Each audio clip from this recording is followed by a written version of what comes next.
control of her own money, the very issue that had dragged her back to New York. Philip's note, folded over the toast rack on her breakfast tray 2 days ago, had merely said he'd toddled off to Philadelphia, with promises to return in time for their appointment next week with the lawyers to resolve the questions he'd raised about her inheritance. Until then, he'd written, surely she could amuse herself. Julia was to enjoy her reacquaintance with the city. The new Matisse watercolors at the Prior Gallery were particularly fine, and Stokowski was conducting Glier's Third on Sunday at the Aeolian, as if she too could simply wave a hand to invoke subscribers' privileges or flick a finger for an account to be billed. For a man, it was easy. Honor among peers was enough. Philip's elegance fell to him on credit, no vulgar cash required. The younger banker swung his knees toward her. "We might be able to help in another way, Miss Kydd. I could advance you a small sum, off the books, as it were. It's a kind of gentleman's arrangement we occasionally offer our best clients, as even the most provident among us are occasionally caught up short. Say $20, to be repaid at your brother's earliest convenience. He and I are lunching together next week, as it happens. That would be soon enough." How droll. He would consider her an honorary gentleman for a day or two, their little secret. Very modern. "I require at least 50, Julia said. "As I told you."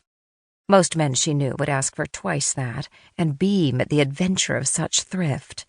He puzzled at her obstinacy. "But—" "May I apply for a loan, then? I clearly have the means to repay it, and will accept whatever interest you must charge."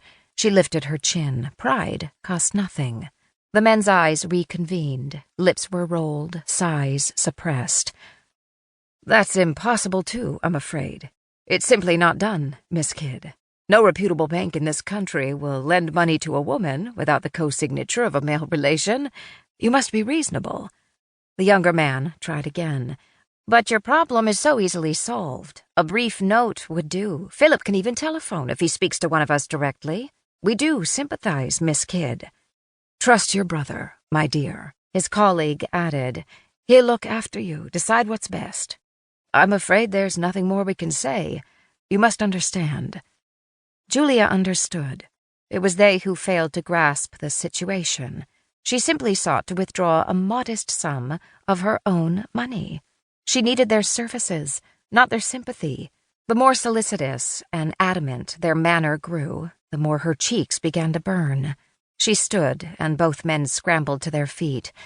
"I see," she said. "I'd hoped for a more enlightened response, but it appears my faith was misplaced. Misplaced and outright trampled." Her dignity, however, would not waver. She strode out through the bank's vast marble lobby. Her steps echoed beneath the high vaulted ceiling, gilded with the fortunes of prosperous men, and no doubt with the fortunes of women, too, women like her, from whose feeble judgment and impulsive sentiment their money was so zealously safeguarded. She continued down the steps into the mild September sunshine, ignoring the doorman's low whistle. She intended to march clean out of view, gaze high and shoulders back, beyond any shadow of those massive pillars and all the simply not done nonsense they supported. Instead, she was forced to stop, stalled by a pebble under her left foot. Her shoes were made of a smooth kid leather, dyed to match her dove-gray frock. Pretty things, but also a hobbling nuisance, intended for indolent afternoons at the card table and strolls through smart galleries, not rough Manhattan pavements. She freed the stone and calculated 16 blocks. Difficult, but not impossible. She turned left, took 2 steps, and paused. On reconsideration, she reversed course, 51% certain the route to Philip's apartment lay to her right. Without the money she'd intended to collect, all hopes of moving to a hotel were thwarted, and she had no choice but to return to his so-called hospitality. She began to walk. 2 weeks, she thought. Maybe 3. Certainly within a month it would all be resolved, and she would be steaming toward home again, perhaps even already back in her lovely flat in Shepherd Market.